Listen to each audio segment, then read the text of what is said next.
Morning students, good morning to all of you. আজকে school service কমিশনের আলোচনায় চলে এসেছি। আসন্ন স্কুল সার্ভিস কমিশন, আমরা জানি খুব তাড়াতাড়ি নোটিফিকেশান বেরোবে, এই আশা নিয়ে এগোও প্রত্যেকে। এবং অবশ্যই ফর্ম ফিল আপ তো বলেই দিয়েছে যে 16ই জুন থেকে হবে। তো পড়াশোনা সকলেই করছো জোর কদমে, প্রত্যেকে পড়াশোনা করতে থাকো। এবং আমি বলবো বাংলা সাহিত্যের ইতিহাস থেকে শুরু করে তোমরা টেক্সট বই খুব ভালো করে খুঁটিয়ে পড়ো, তাহলে দেখবে তোমাদের চাকরি বাঁধা, তোমরা পেয়ে যাবে। এই হোপ, একটা বড় হোপ নিয়ে তোমরা এগো, কখনো হতাশার মধ্যে থাকবে না। আর একটা কথা বলি, খুব তাড়াতাড়ি সেপ্টেম্বর মাসে পরীক্ষা হওয়ার কথা এবং নভেম্বরে প্যানেল প্রকাশ, এবং তারপরেই কিন্তু 31শে ডিসেম্বরের মধ্যে কিন্তু নিয়োগ করে দেওয়ার কথা বলা হয়েছে, এমনই অর্ডার আছে সুপ্রিম কোর্টের। তো যাই হোক, তোমাদের আমি বলে রাখি যে তোমরা পড়াশোনা করো। এবং পিএসসির ব্যাপারটা যেটা ছিল, যেটা গেজেট প্রকাশ করেছিল, বলেছিল সেপ্টেম্বরে পরীক্ষা হবে, এখনও পর্যন্ত কোনো নোটিফিকেশান নেই। সুতরাং এই দুটো হ্যাফাজার, দুটো সামনে বড় বড় পরীক্ষা, একটা এসএলএসটি আর একটা পিএসসি। তো দুটোকে সামনে রেখে এবার পিএসসির ব্যাপারটা জানি না, আগে হবে এসএলএসটি তারপর পিএসসি যেহেতু এখনও কিছু বেরোয়নি। কিন্তু তোমরা যারা পড়ছিলে পিএসসির জন্য তারা কিন্তু পড়তে থাকো, পরীক্ষা তো হবেই, আর এসএলএসটি অবশ্যই হবে। তোমরা যারা দেবে তারা কিন্তু পড়াশোনা করো, আর বেশি টাইম নেই, আর হাতে হয়তো আর 3 মাসের মতো টাইম আছে। এটা জুন, জুলাই, আগস্ট, সেপ্টেম্বর। তো যাই হোক, ভালো করে পড়াশোনা করো। আজকে আমি প্রেমেন্দ্র মিত্র আলোচনা করতে চলেছি। দেখো, বাংলা সাহিত্যের ইতিহাস থেকে প্রেমেন্দ্র মিত্র, তিনি একজন যেমন ঔপন্যাসিক ছিলেন, তিনি কথা সাহিত্যিক, তিনি একজন ঔপন্যাসিক ছিলেন। এবার দেখো, আমি বলি প্রেমেন্দ্র মিত্রের জন্ম আর মৃত্যু। প্রথমেই বলবো যে প্রত্যেকজনের জন্ম এবং মৃত্যু সাল কিন্তু তোমরা মনে রাখার চেষ্টা করবে, যদিও বা আসে না খুব একটা, কিন্তু আসতেই পারে জন্ম মৃত্যু থেকে কোনো একটা মানে দিয়ে দিল প্রশ্ন জন্ম মৃত্যু সাল থেকে। সেই জন্য প্রেমেন্দ্র মিত্রের জন্ম ও মৃত্যু কবে, আর 4 সেপ্টেম্বর 1904 সালে ওনার জন্ম হয়েছে, মৃত্যু হয়েছে 1988-তে 3 মে। তাই 1904-এ জন্ম, 1988-তে মৃত্যু। পরের প্রশ্ন দেখো, তার পিতা মাতার নাম কি। দেখো, এই পিতা মাতার নাম মনে রাখবে, কারণ মানে কিছুদিন আগে হয়ে যাওয়া মাদ্রাসা সার্ভিস কমিশনে কিন্তু কৃত্তিবাসের পিতামাতা এসেছিল। কৃত্তিবাসের পিতার নাম কি, তার মাতার নাম কি, এইভাবে অপশানে কিন্তু থাকে। সেখানে কিন্তু অপশানে কৃত্তিবাসের পিতামাতা যেমন ছিল, তেমন কাশিরাম দাসের পিতামাতারও নাম দিয়ে কিন্তু অপশানে একটা মানে অপশান দেওয়া হয়েছিল। তো এইভাবে পিতামাতা থেকেও কিন্তু আসছে প্রশ্ন, সেই জন্য পিতামাতাগুলো মনে রাখবে। প্রেমেন্দ্র মিত্রের পিতার নাম জ্ঞানেন্দ্রনাথ মিত্র এবং মাতার নাম হলো সুহাসিনী দেবী। এবার দেখো, তিনি প্রবাসী পত্রিকার সাথে যুক্ত ছিলেন। তিনি, যদি প্রশ্ন আসে তিনি কোন পত্রিকার সাথে, এমনও প্রশ্ন এসেছে বঙ্কিমচন্দ্র চট্টোপাধ্যায় মাদ্রাসাতে, যে বঙ্কিমচন্দ্র চট্টোপাধ্যায় কোন পত্রিকার সাথে যুক্ত ছিলেন, সেখানে কিন্তু হিতবাদী কখনোই সেটা ছিলেন না, যুগবাণী, সংবাদ প্রভাকর, এবং অবশ্যই সেখানে আর একটা কোনোটিই নয়, এরকম দেওয়া ছিল। তো সেটা নিয়ে কিন্তু অনেক ধরনের ব্যাপার ঘটে গেছে। তো বলছি যে সেই ধরনেরও প্রশ্ন আসে যে কোন পত্রিকার সাথে যুক্ত ছিলেন। আবার কিন্তু যে বেগম রোকেয়া দুটো প্রশ্ন এসেছিলো মাদ্রাসায়, এই পত্রিকা মানে পত্রিকা বিষয়ে রিলেটেড দুটো প্রশ্ন এসেছিলো। একটা বঙ্কিমচন্দ্রের কোন পত্রিকার সাথে বঙ্কিমচন্দ্র যুক্ত ছিল, একটা বঙ্কিমচন্দ্র রিলেটেড, আর একটা এসেছিলো বেগম রোকেয়া কোন পত্রিকার সাথে যুক্ত, মানে কোন পত্রিকার সাথে যুক্ত ছিলেন। সেখানে নবনূর পত্রিকা দেওয়া ছিল, মহিলা পত্রিকা দেওয়া ছিল, আর আরও দুটো পত্রিকার নাম দেওয়া ছিল। যাই হোক, তো প্রত্যেককে বলবো যে ভালো করে তোমরা পত্রিকার সাথে, কোন পত্রিকার সাথে যুক্ত সেইটা জেনে রেখো, কেননা আসে প্রশ্ন। দুটো এসেছিলো মাদ্রাসাতে, দুটো প্রশ্ন এসেছে এমন। তো কোন পত্রিকার সাথে যুক্ত ছিলেন, তিনি প্রবাসী পত্রিকার সাথে যুক্ত ছিলেন। এই পত্রিকার মাধ্যমেই তিনি কিন্তু প্রথম সাহিত্য জগতে আত্মপ্রকাশ করেন। দেখো, কোন পত্রিকায় কে তাকে ছোটদের জন্য লিখতে অনুরোধ করে। রামধনু পত্রিকায় হিতীন্দ্র নারায়ণ ভট্টাচার্য রামধনু পত্রিকায় তাকে ছোটদের জন্য লিখতে কিন্তু বলেছিলেন, লিখতে অনুরোধ করেছিলেন। প্রেমেন্দ্র মিত্রের লেখা প্রথম ছোটদের জন্য উপন্যাস কোনটি। ছোটদের জন্য উপন্যাস তিনি লিখেছিলেন, তার নাম হলো পিঁপড়ে পুরাণ। পিঁপড়ে পুরাণ। আচ্ছা দেখো, প্রেমেন্দ্র মিত্রের ছদ্মনাম কী ছিল অনেকেই হয়তো জানো, কৃত্তিবাস ভদ্র। কৃত্তিবাস ভদ্র। আচ্ছা চলে যাচ্ছি পরের প্রশ্ন। দেখো, প্রেমেন্দ্র মিত্রের প্রথম উপন্যাস কোনটি? এটা আমরা জানি, ছোটদের জন্য আলাদা পিঁপড়ে পুরাণ, আর এমনি যে উপন্যাস সবাই পড়বে বড়দের জন্য, যেটা পাঁক তার প্রথম উপন্যাস প্রকাশিত। পাঁক হলো 1926 সালে কিন্তু প্রকাশিত হয়েছিল। এরকমও আসে প্রশ্ন, যেমন দিয়েছিল উপন্যাস কেন্দ্রিক প্রশ্ন এসেছিল, যেমন বলছি দেখো মাদ্রাসার কথাই আমি বলছি, যেখানে বলেছিল যে কাজী নজরুল ইসলামের প্রথম প্রকাশিত উপন্যাস কোনটি। ওখানে দেওয়া ছিল বাঁধনহারা, প্রথমেই অপশানে ছিল বাঁধনহারা, তারপরে আরও 3টে উপন্যাসের নাম ছিল। তো উত্তর তো অবশ্যই বাঁধনহারাই হবে, যারা করেছিল তারা ফুল মার্কস পেয়েছে। তো এই রকম দিয়ে দিল হয়তো যে প্রেমেন্দ্র মিত্রের প্রথম উপন্যাস কোনটি, পাঁক, এটা হবে পাঁক। পিঁপড়ে পুরাণ এই রকম দিয়ে দিল অপশানে, ওনারই হয়তো 4টে দিয়ে দিল, এবার প্রথম কোনটা সেটা বলতে হবে। তো সেটা হলো পাঁক। এবার এমন সালভিত্তিক প্রশ্ন আসে যে এবার মাদ্রাসা হয়তো আসেনি, কিন্তু এমনি আসে যে পাঁক কত সালে প্রকাশিত হলো, এমন তো আসে যে কত সালে গণদেবতা জ্ঞানপীঠ পুরস্কার পেয়েছে, এমনও আসে প্রশ্ন। তো সেই জন্য বলছি মনে রাখবে, পাঁক উপন্যাসটা কিন্তু 1926 সালে প্রকাশিত হয়েছিল। এমন সালভিত্তিক প্রশ্নও কিন্তু এসে থাকে।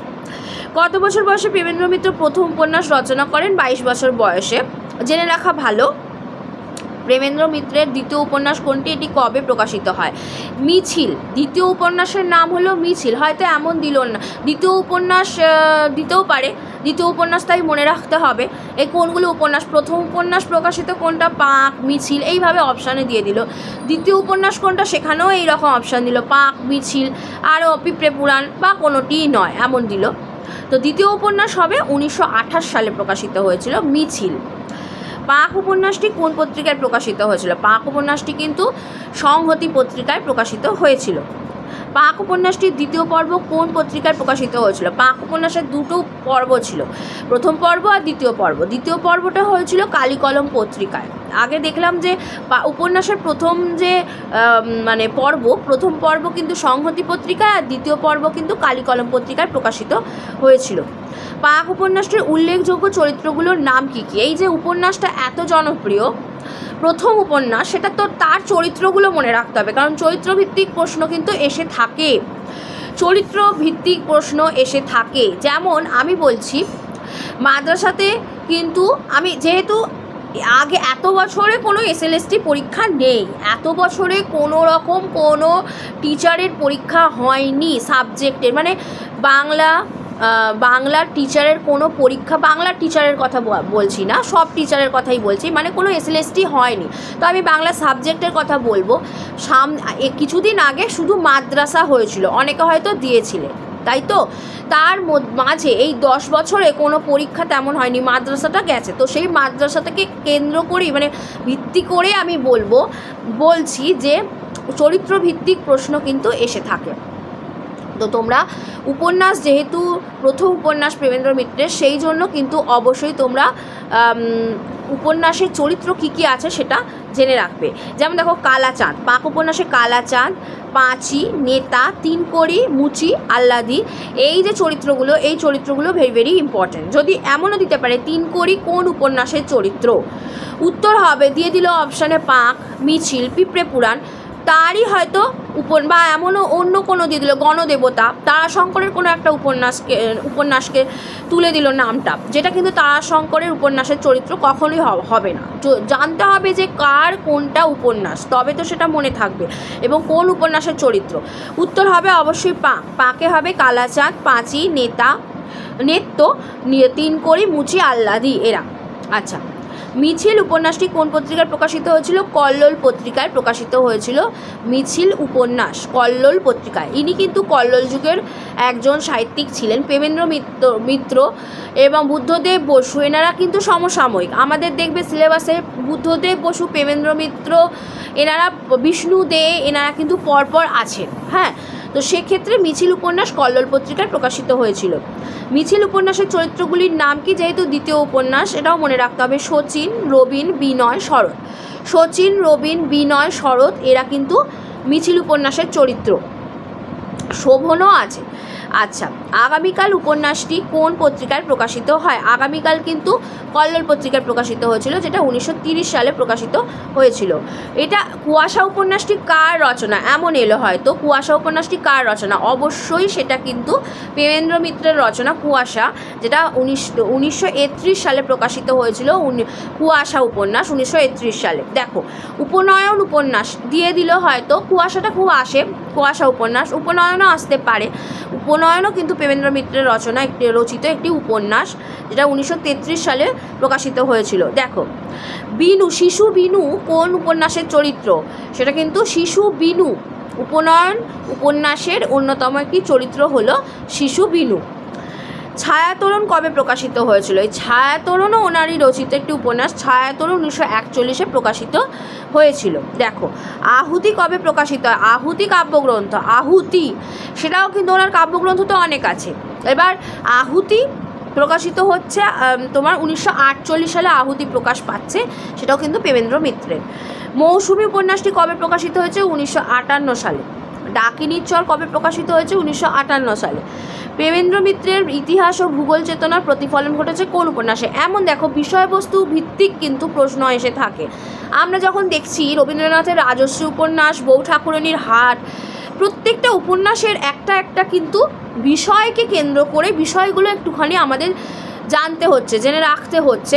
বিষয় আছে সম্পূর্ণ, মানে একদম গোটা একটা উপন্যাসের ভেতরে একটুখানি বিষয়টা সংক্ষেপে জেনে রাখা। যেমন রাজশ্রী উপন্যাস হচ্ছে ত্রিপুরার রাজকাহিনী, ত্রিপুরার রাজদরবারের কাহিনী আছে, হ্যাঁ, তো সেইখানের রাজশ্রী উপন্যাস। এছাড়া আমরা যেমন বঙ্কিমচন্দ্রের দেখছি, বা যদি আমরা বাংলার ইতিহাস দেখি, প্রত্যেকটা রচনা আর বলছি, সেখানে অন্ধকূপ হত্যা আছে। এছাড়া আমরা যদি দেখি, ধরো বঙ্কিমচন্দ্রের দুর্গেশ নন্দিনী, কপালকুণ্ডলা, ওখানে যে চরিত্রগুলো আছে। তারপরে ধরো আমাদের বিষবৃক্ষ, সেখানে চরিত্রটা মনে রাখতে হবে। অবশ্যই বিষবৃক্ষ এবং আনন্দমঠের কী বিষয়বস্তু আমরা জানি, সেটা সন্ন্যাসী বিদ্রোহ বা আন্দোলনের ব্যাপারগুলো। এবং এই তেমনই প্রেমেন্দ্র মিত্রের কিন্তু ইতিহাস ও ভূগোল চেতনার প্রতিফলন ঘটেছে কোন উপন্যাসে? সেটা বললে ডাকিনীর চর বলে যে উপন্যাসটি আছে, সেখানে ফুটে উঠেছে সূর্য কাঁদলে সোনা, এটাও কিন্তু প্রেমেন্দ্র মিত্রের রচিত উপন্যাস। এখানে ইতিহাস ভূগোলের চেতনার প্রতিফলন দেখা যায়। প্রতিধ্বনি ফেরে উপন্যাসের ইংরাজি অনুবাদ কে কী নামে করে? প্রতিধ্বনি ফেরে বলে একটা উপন্যাস আছে, যেটা প্রেমেন্দ্র মিত্রেরই রচনা, সেটা ইংরাজি অনুবাদ হয়েছিল। ইংরাজি অনুবাদকের নাম হলো লোকেশ ঘটক, নাম দিয়েছিলেন trail twice blessed, trail twice blessed. এগুলো একটু মনে রাখতে হবে, কারণ বাইরে থেকেও দেখছি প্রশ্ন ভালোই আসছে। যেমন বুদ্ধদেব বসু জাপানি জার্নাল কিন্তু অনেকে জানবে না যে বুদ্ধদেব বসু জাপানি জার্নাল, ওখানে কিন্তু অপশানে দিয়েছে সুধীন্দ্রনাথ দত্ত। অনেকেই ভাববে যেহেতু সিলেবাসে নেই, তো সুধীন্দ্রনাথ দত্ত কী করে হয়? বিষ্ণু দে, কাজী নজরুল ইসলাম, বুদ্ধদেব বসু আর সুধীন্দ্রনাথ দত্ত, এই চারটে অপশানে দিয়ে দিয়েছিল জাপানি জার্নাল। এবার অনেকে জাপানি জার্নালের কথা জানে না, অনেকে জানে হ্যাঁ উর্বশী ও আর্টেমিস, আর একটা হচ্ছে স্মৃতিসত্তা ভবিষ্যৎ, এটা ভীষণ ভালোভাবে জানে। এই কমন ব্যাপারগুলো স্মৃতিসত্তা ভবিষ্যৎ আর উর্বশী ও আর্টেমিস, এইগুলো সন্দীপের চর, চোরাবালি, এগুলো বিষ্ণুদের, এইগুলো জানে। কিন্তু বিষ্ণুদের এগুলো জানে। বুদ্ধদেব বসুর যেমন হচ্ছে দ্রৌপদীর শাড়ি, তারপরে হচ্ছে আরও যেগুলো আছে আমি পড়াবো পরে, তো এইগুলো হঠাৎ করে মনে আসে। তো কিন্তু সে হঠাৎ করে মনে কিছুতেই পড়বে না জাপানি জার্নালটা কার লেখা। সুতরাং এক্সট্রা কিছু যে রচনা আছে সেগুলো আমাদেরকে জেনে রাখতে হবে। জাপানি জার্নাল কার রচনা? সেটা হলো বুদ্ধদেব বসুর রচনা। হ্যাঁ, মাথা থেকে আউট যাতে না হয় সেই জন্য তার রচনাগুলো ভালো করে পড়তে হবে। জাপানি জার্নাল হলো বুদ্ধদেব বসুর রচনা। সেই রকম প্রশ্ন এসেছিলো এই রকমভাবে অপশান দিয়ে, তো সেই জন্য এখানে প্রতিধ্বনি ফেরে হয়তো অনেকেরই জানা নয়।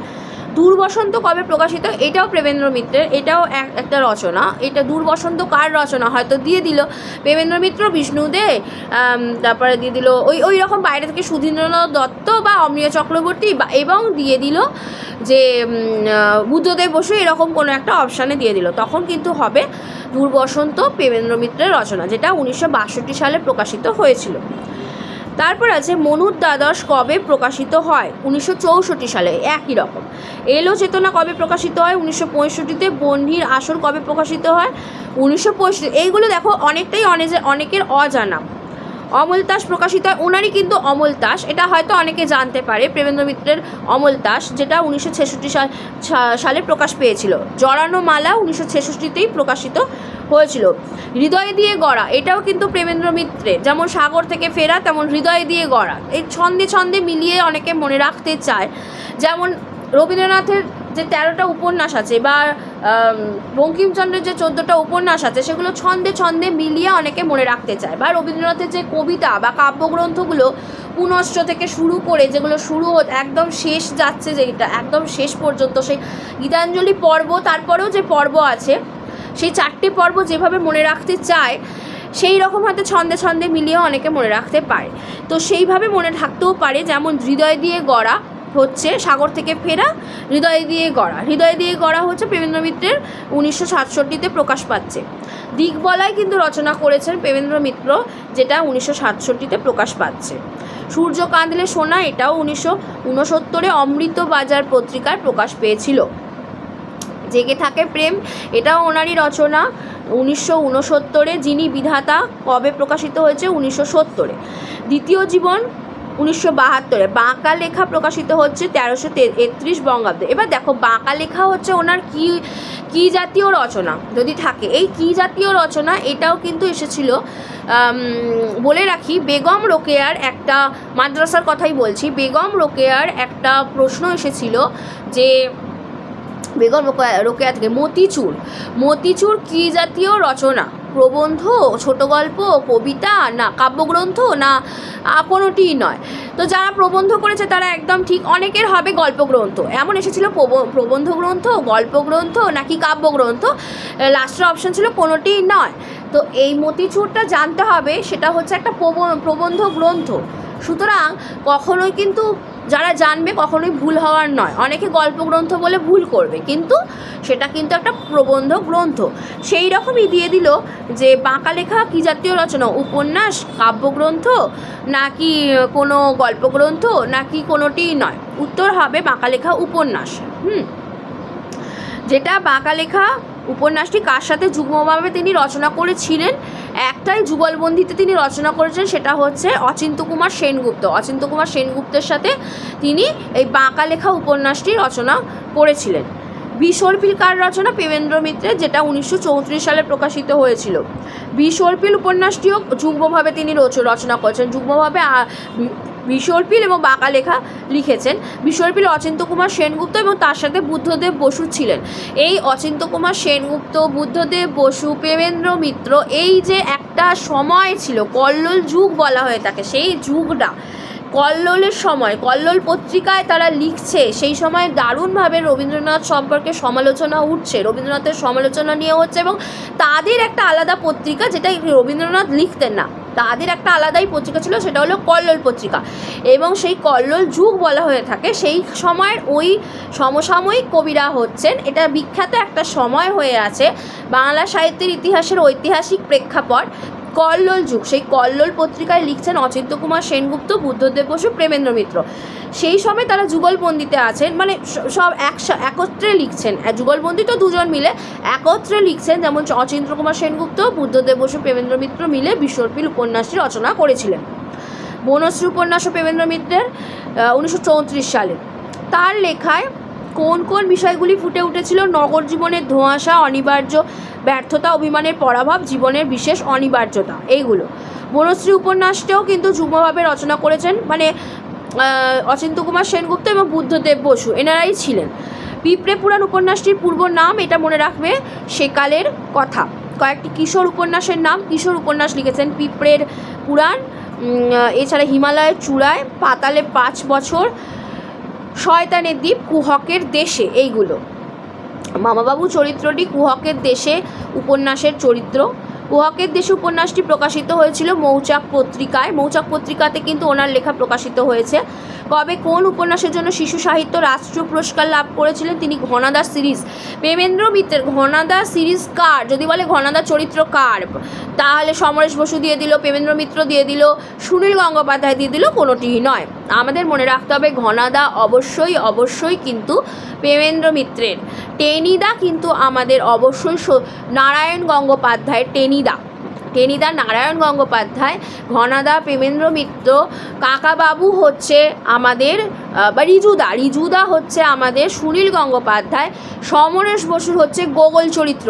এই যে চরিত্রগুলো, এই চরিত্রগুলো কিন্তু ভীষণ ভীষণ ইম্পর্ট্যান্ট। আচ্ছা, সূর্য কাঁদলে সোনা কোন পত্রিকায়? অমৃতবাজার পত্রিকায়, বলেই দিয়েছি। শরৎস্মৃতি পুরস্কার লাভ করেছেন 1954 সালে। আচ্ছা, ঘনাদা সিরিজ হয়েছে পুরস্কার, ঘনাদা সিরিজের জন্য তিনি শিশু সাহিত্য রাষ্ট্রীয় পুরস্কার পেয়েছেন 1958-তে। প্রেমেন্দ্র মিত্র পদ্মশ্রী পেয়েছিলেন 1960-এ, উনি পদ্মশ্রী পেয়েছেন। ভুবনেশ্বরী পদকও লাভ করেছেন 1971-এ। আনন্দ পুরস্কার পেয়েছেন আনন্দ প্রকাশনা গ্রুপ থেকে 1971-এ। মৌচাক পুরস্কার পেয়েছেন 1971-এ। সোভিয়েত দেশ নেহেরু পুরস্কার, অনেক পুরস্কার পেয়েছেন 1976-এ।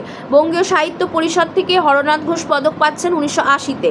প্রেমেন্দ্র মিত্র বর্ধমান বিশ্ববিদ্যালয় থেকে ডিলিট উপাধি নিয়েছিলেন, যেটা 1981-তে প্রকাশিত হয়েছে, মানে 1981-তে তিনি পাচ্ছেন ডিলিট উপাধি। এছাড়া জগত্তারিণী পদক পাচ্ছেন তিনি কলকাতা বিশ্ববিদ্যালয় থেকেই কিন্তু একমাত্র জগত্তারিণী পদক দেওয়া হয়।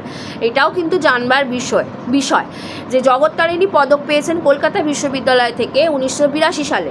এছাড়া তিনি দেশিকোত্তম পাচ্ছেন বিশ্বভারতী থেকে 1984-তে। শিশু বিনোদ বলেই দিয়েছে উপনয়নের। এছাড়াও প্রেমেন্দা সবসময় সাম্প্রতিক সাহিত্যের খুঁটিনাটি খবর রাখতেন, এই কথা বলেছিলেন বা মন্তব্যটি করেছিলেন সুনীল গঙ্গোপাধ্যায় প্রেমেন্দ্র মিত্র সম্পর্কে। তার রচিত মামাবাবু চরিত্র কুহকের দেশে পাওয়া যায়। এছাড়া কুহকের দেশ সম্পর্কে লীলা মজুমদার একটি মন্তব্য করেছিলেন। তিনি বলেছিলেন যে বাংলায় প্রথম সার্থক বিজ্ঞানভিত্তিক কিশোর উপন্যাস হচ্ছে কুহকের দেশে, বিজ্ঞান ভিত্তিক, সেটা বলেছিলেন লীলা মজুমদার প্রেমেন্দ্র মিত্র কুহকের দেশ সম্পর্কে। প্রেমেন্দ্র মিত্রের কুহকের দেশে যে উপন্যাস ছিল সেই উপন্যাসের সম্পর্কে এই মন্তব্যটি করেছিলেন লীলা মজুমদার। মন্তব্যটি আরেকবার আমি বলে দিই, বাংলায় প্রথম সার্থক বিজ্ঞান ভিত্তিক কিশোর উপন্যাস। আচ্ছা দেখো, নারী নির্যাতনের কাহিনী বা নারী নির্যাতনের নিষ্ঠুর ও বাস্তব কাহিনী ধরা পড়েছে মিছিল উপন্যাসে এবং পাক উপন্যাসে। দেখো, সাউথ সুবর্ণন স্কুলে যাতায়াতের পথে তিনি যে বস্তি জীবন প্রত্যক্ষ করেছেন, এমন প্রশ্ন এলো, বস্তি জীবন প্রত্যক্ষ করেছেন কোন উপন্যাসে? পাক, মিছিল, পিঁপড়ে পুরাণ এই রকম দিয়ে দিল, বা কুহকের দেশে, ছোট কিশোর উপন্যাসটা হয়তো ঢোকালো না, দিয়ে দিল পাক, মিছিল, কুহকের দেশে, কোনোটিই নয়। তাহলে হবে পাক উপন্যাস। বস্তি জীবন পাক উপন্যাসে আছে, আর নারী নির্যাতনের কাহিনী আছে মিছিল উপন্যাসে। আচ্ছা, মিছিল উপন্যাসের কাহিনী বলেই দিয়েছি, যেটা পুতুল নাচের ইতিকথা, মানিক বন্দ্যোপাধ্যায়ের পুতুল নাচের ইতিকথা, যেটা 1936 সালে প্রকাশিত হয়েছিল। সেই উপন্যাসে যে কুসুম চরিত্র ছিল তার সাথে সাদৃশ্য লক্ষ্য করা যায় এই মিছিল উপন্যাসের চরিত্র শচীনের। আশা করছি তোমরা বুঝতে পারছো, এমন প্রশ্ন আসতে পারে। আচ্ছা, তিনি কোন উপন্যাসের জন্য সাহিত্য একাডেমি পুরস্কার পেয়েছিলেন? উপন্যাসের জন্য হচ্ছে তিনি সাগর থেকে ফেরার জন্য, আমি হয়তো একটু আগে একটু ভুল বলেছি, কাব্যগ্রন্থের ভুল বলেছি, তিনি সাগর থেকে ফেরার জন্য সাহিত্য একাডেমি পুরস্কার পেয়েছিলেন। প্রেমেন্দ্রের দৃষ্টি ক্ষীণতম, অথচ প্রেমেন্দ্রের দৃষ্টি ক্ষীণতার মধ্যেও অদম্য পাঠ তৃষ্ণা, এই কথা বলেছিলেন সুনীল গঙ্গোপাধ্যায়। ড্রাগনের নিঃশ্বাস বইটির প্রচ্ছদ এঁকেছিলেন কিন্তু সত্যজিৎ রায়। ড্রাগনের নিঃশ্বাস বলে একটা রচনা তার ছিল, এবং বইটি যখন বেরোয় তখন সত্যজিৎ রায় তার প্রচ্ছদ এঁকে দিয়েছিলেন। তো সেই জন্য এই ড্রাগনের নিঃশ্বাসের প্রচ্ছদ এঁকেছিলেন সত্যজিৎ রায়, এটা মনে রাখতে হবে। মামাবাবু সিরিজের প্রথম উপন্যাস, মামাবাবু যে চরিত্রটা আছে সেটার একটা সিরিজ আছে, সেই সিরিজটার প্রথম উপন্যাস হচ্ছে, অনেকগুলো উপন্যাস নিয়ে একটা সিরিজ হয়ে থাকে, প্রথম উপন্যাসের নামই হচ্ছে কুহকের দেশে। ঘনাদাকে নিয়ে তিনি কটি উপন্যাস লিখেছেন? ভেরি ভেরি ইম্পর্টেন্ট, 4টি উপন্যাস লিখেছেন। প্রেমেন্দ্র মিত্রের শ্রেষ্ঠ উপন্যাসের নাম হলো হানাবাড়ি, অনেকে কিন্তু জানবে না। শ্রেষ্ঠ উপন্যাস হয়তো করে দিতে পারে পাক, কিন্তু শ্রেষ্ঠ উপন্যাসের নাম হচ্ছে হানাবাড়ি। তিনি কল্লোল পত্রিকার আগে কোন পত্রিকায় লিখতেন? তিনি কল্লোল পত্রিকাতে লেখার আগে প্রবাসী পত্রিকায় লিখতেন। আচ্ছা, প্রেমেন্দ্র মিত্র মূলত কোন পত্রিকা লিখতেন? মূলত তিনি কল্লোল পত্রিকাতেই লিখতেন। তার মোট উপন্যাসের সংখ্যা 50টি। পাক উপন্যাসের প্রশংসা করে কোন বিখ্যাত লেখক তাকে চিঠি লিখেছিলেন? শিবরাম চক্রবর্তী। শিবরাম চক্রবর্তী তাকে কিন্তু চিঠি লিখেছিলেন। দাক্ষায়ণী কোন উপন্যাসের চরিত্র? সাগর সঙ্গমে যে উপন্যাস আছে সেইখানে উপন্যাসের চরিত্র হলো দাক্ষায়ণী। কথা সাহিত্যিক বলা হচ্ছে যখন, তার উপন্যাসই হবে। আমি কাব্যগ্রন্থ বলেছিলাম, আমার একটু ভুল ছিল, মিস্টেকটা আমি রেকটিফাই করে নিলাম। যাক, তার স্ত্রীর নাম কি? মানে স্ত্রীর নাম ছিল বীণা মিত্র। প্রেমেন্দ্র মিত্রের স্ত্রীর নাম ছিল বীণা মিত্র। ছবি উপন্যাস লিখেছিলেন, এরকমও আসতে পারে ছবি উপন্যাস কার রচনা? ছবি উপন্যাস প্রেমেন্দ্র মিত্রের রচনা, এবং সেই উপন্যাসের একটি বিখ্যাত চরিত্রের নাম হলো পুন্নাম। পুন্নাম চরিত্রটি কোন উপন্যাসের যদি দেয়? ছবি উপন্যাসের। হানাবাড়ি কী জাতীয়? হানাবাড়ি একটা গোয়েন্দা জাতীয় উপন্যাস, গোয়েন্দা উপন্যাস। জয়া কোন উপন্যাসের চরিত্র? জয়াও কিন্তু প্রতিধ্বনি মেলে উপন্যাসের চরিত্র। দেখো, প্রেমেন্দ্র মিত্রের সূর্য কাঁদলে সোনা উপন্যাসের পটভূমিকায় কি আছে? রোমান্স রস। কোন রস পরিবেশিত হয়েছে? রোমান্স রস পরিবেশিত হয়েছে। আগেই বলেছি সেখানে কি বিষয়বস্তু আছে, আগেই বলে দিয়েছি। দেখো, সূর্য কাঁদলে সোনা, অসহযোগ আন্দোলনের কথা কোন উপন্যাসে আছে? আমরা যে মিছিল উপন্যাসটা দেখি 1988 যেটা প্রকাশ পাচ্ছে, মিছিল উপন্যাস, সেখানে কিন্তু অসহযোগ আন্দোলনের কথা আছে। আচ্ছা, কাব্যধর্মী উপন্যাস ওনার হচ্ছে উপনয়ন, কবিতাকে ভিত্তি করে। যেমন কাব্যধর্মী উপন্যাস আমাদের রবীন্দ্রনাথের সবাই জানে, শেষের কবিতা। সেই কাব্যধর্মী উপন্যাস, সেই রকমই একটি কাব্যধর্মী উপন্যাস হলো প্রেমেন্দ্র মিত্রের উপনয়ন। দেখো, জেলখাটা স্বদেশী তরুণের চিত্র কোন উপন্যাসে পাওয়া যায়? জেলখাটা স্বদেশী তরুণের চিত্র পাওয়া যায় মিছিল উপন্যাসে। প্রেমেন্দ্র মিত্রের উপন্যাস স্বদেশী তরুণের চিত্র আছে মিছিল উপন্যাসে।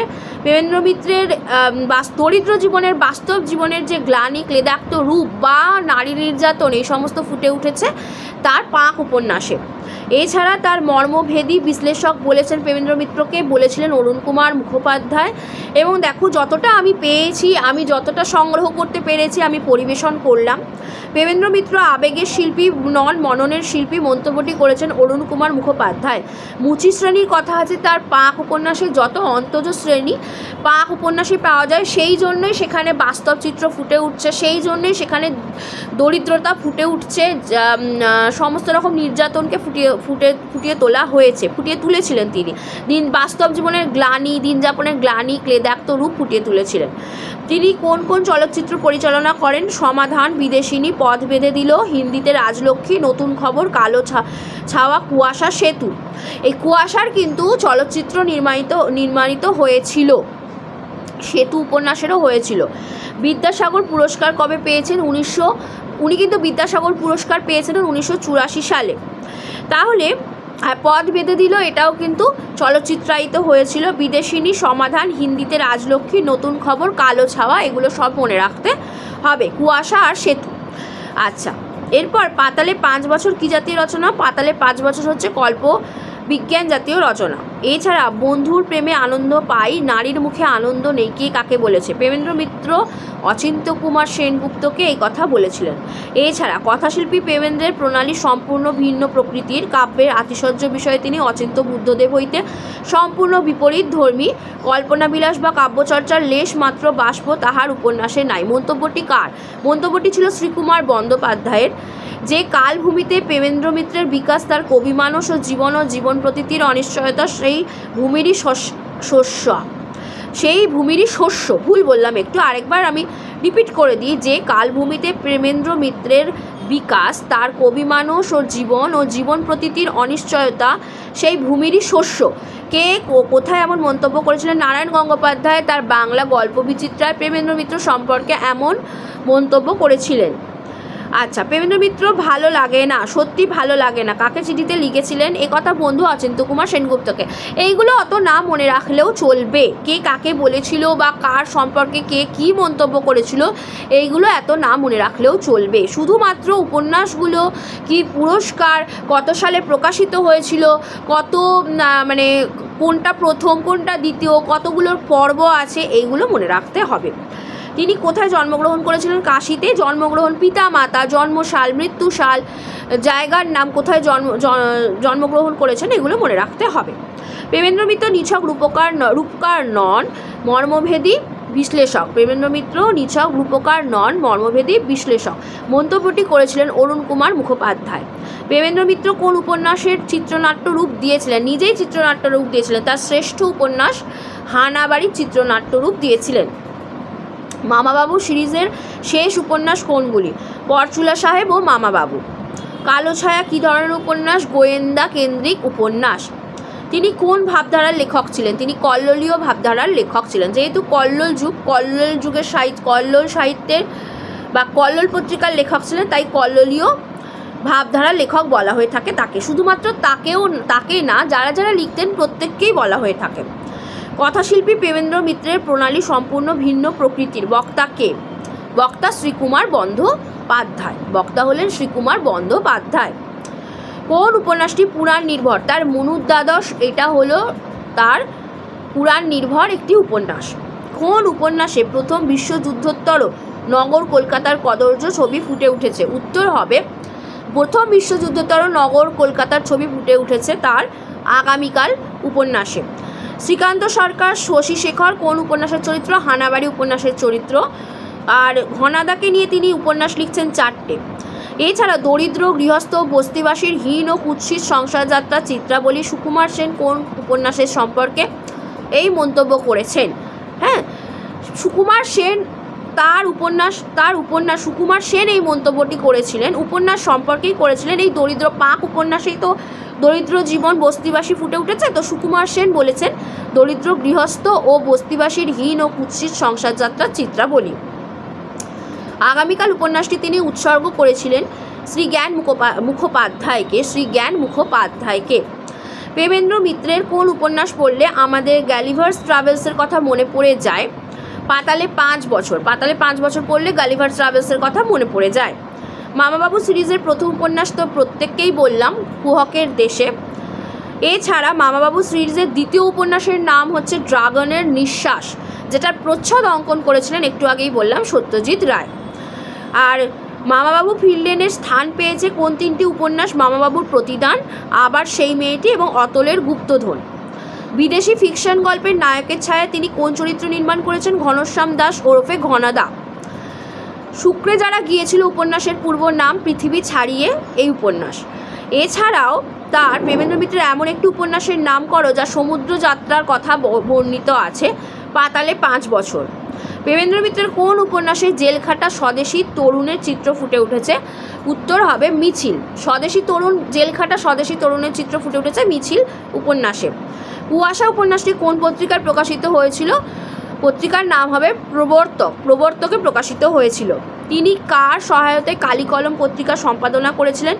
মুরলীধর বসুর সহায়তায় তিনি কালিকলম সম্পাদনা করেছিলেন। নতুন নতুন শহরতলি গড়ে ওঠার বৃত্তান্ত আছে কোন উপন্যাসে? নতুন নতুন শহরতলি গড়ে উঠছে এমন বৃত্তান্ত আছে তার আগামীকাল উপন্যাসে। এছাড়াও রাজনৈতিক পটভূমির উপর ভিত্তি করে কোন উপন্যাস রচিত হয়েছে? রাজনৈতিক পটভূমি আছে প্রতিধ্বনি ফেরে উপন্যাসে। শ্রীকুমার বন্দ্যোপাধ্যায় তার কোন উপন্যাসটিতে কাব্যধর্মী তার কথা মানে উপনয়ন উপন্যাসটি তার কাব্যধর্মীমূলক ছিল। জয়া ও নীরজা কোন উপন্যাসের চরিত্র? জয়া ও নীরজা এই দুটোই উপন্যাসের এই চরিত্রগুলো কিন্তু দেখো, জয়া আর নীরজা উপন্যাসেরই চরিত্র, কিন্তু জয়া নীরজা কিন্তু প্রতিধ্বনি ফেরে উপন্যাসের চরিত্র। এবার এমন দিয়ে দিল যে নীরজা চরিত্রটি কোন কোন উপন্যাসের, কার উপন্যাসের চরিত্র, এমনও আসতে পারে প্রশ্ন। রবীন্দ্রনাথ এবং প্রেমেন্দ্র মিত্র, রবীন্দ্রনাথ এবং বিষ্ণুদেব, রবীন্দ্রনাথ এবং দিয়ে দিল হয়তো তারাশঙ্কর, এই রকম দিয়ে দিল। কিন্তু উত্তর হবে নীরজা, যেহেতু আমরা পাচ্ছি মালঞ্চ উপন্যাসে, আবার এখানেও কিন্তু প্রতিধ্বনি ফেরেতেও কিন্তু নীরজাকে আমরা পাই, তাই দুজনের উপন্যাসেই কিন্তু হবে। প্রতিধ্বনি ফেরে উপন্যাসের নামগুলো মনে রাখতে হবে, প্রতিধ্বনি ফেরে ও মালঞ্চ। এমন উপন্যাস কেন্দ্রিক ভিত্তিক প্রশ্নও দিতে পারে যে নীরজা চরিত্রটি কোন উপন্যাসে পাই? প্রতিধ্বনি ও মালঞ্চ, চোখের বালি ও মালঞ্চ ও কুহকের দেশে, বা কোনোটি নয়, বা আরেকটা দিয়ে দিল হয়তো প্রতিধ্বনি ফেরে ও হয়তো দিয়ে দিল তার সাথে একটা অন্য কিছু দিয়ে দিল। যেমন আমরা এখানে পড়লাম অনেক উপন্যাস, কুহকের দেশে মিছিল, পাক, হ্যাঁ, তারপর মনুর দ্বাদশ ও মালঞ্চ এমন দিয়ে দিল। সুতরাং ভালো করে উপন্যাসগুলো পড়ে রাখতে হবে। মিছিল উপন্যাসেরও চরিত্র আমরা পেয়েছি, মিছিল দিয়ে দিল, হয়তো ওখানে মালঞ্চ দিয়ে দিল, সেই জন্য মনে রাখতে হবে যে নীরজা চরিত্রটি প্রতিধ্বনি ফেরে ও মালঞ্চ উপন্যাসের চরিত্র। শ্রীমন্ত, শশীশেখর, জয়ন্ত, ললিতা, নমিতা কোন উপন্যাসের চরিত্র? হানাবাড়ি উপন্যাসের চরিত্র। এমন দেখো, শরৎচন্দ্র চট্টোপাধ্যায় তো পরিণীতা উপন্যাসে আমরা ললিতাকে পাই, সুতরাং এখানেও আমরা কিন্তু ললিতাকে পাচ্ছি হানাবাড়ি উপন্যাসে। সুতরাং শ্রীমন্ত, শশীশেখর, জয়ন্ত, ললিতা, নমিতা কোন উপন্যাসের চরিত্র? হানাবাড়ি উপন্যাসের চরিত্র। উপনয়ন কী নামে উপাসনা পত্রিকায় প্রকাশিত হয়েছিল? উপনয়ন কিন্তু উপাসনা পত্রিকায় প্রকাশিত হয়েছিল কসময়ী দেবাই নামে। কসময়ী দেবাই নামে উপাসনা পত্রিকায় এই উপনয়ন উপন্যাসটি প্রকাশিত হয়েছিল। এমনও আসতে পারে কসময়ী দেবাই কার রচিত উপন্যাস? উত্তর হবে প্রেমেন্দ্র মিত্রের। অনেকে হয়তো জানবে না। তো আজকের আলোচনা কেমন লাগলো তোমরা আমাকে কমেন্টে জানাও, এবং জানানোর পর অবশ্যই তোমরা কিন্তু লাইক করো, বন্ধুদের সাথে শেয়ার করে দাও। চ্যানেলটা ভালো লাগলে চ্যানেল সাবস্ক্রাইব করে বেল আইকন দিয়ে রাখো। আজকের ক্লাস এই পর্যন্তই। Thank you so much.